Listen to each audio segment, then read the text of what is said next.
Venons-en maintenant aux deux partis qui ont vécu une mauvaise soirée hier, le PS et le MoDem. Le PS d'abord, où on n'a pas hésité à parler de séisme, d'électrochoc. C'est clair, Martine Aubry est sous la pression des dirigeants, sommé de refonder son parti très rapidement. Le Conseil national de demain risque d'être agité. Jeff Wittenberg, Bruno Vignet, Anne-Charlotte Iné. Ces résultats des élections européennes en fait. Mauvaise soirée rue de Solferino. On attendait un résultat moyen ou médiocre, il est catastrophique et laisse à 20 h des militants choqués. C'est assez compliqué de garder tout de suite son sang-froid, mais franchement, je pense qu'à un moment donné, il va falloir quand même faire violence, toute la gauche, je parle de toute la gauche, hein, qu'on arrête de se tirer dessus et on se pose la question de savoir pourquoi on fait de la politique.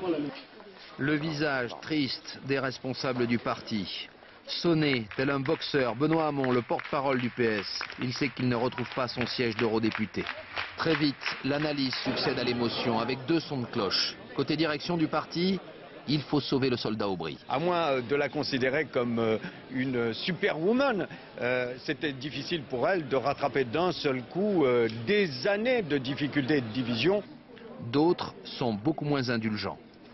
Est-ce que depuis ce fameux congrès, on n'a pas accumulé de la bêtise à la bêtise pour nous amener quand même vers un échec électoral? Est-ce que c'est un échec personnel de Martine Aubry? La première secrétaire, comme d'autres personnalités, ont leur part de responsabilité. 21h15, Martine Aubry salue quelques dizaines de militants restés au siège du parti pour l'encourager, pour entendre son explication de l'échec.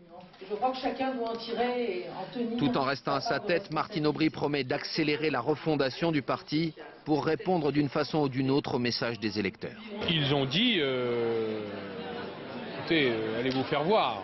Pour l'instant, vous n'êtes pas en mesure de nous proposer ce que nous attendons.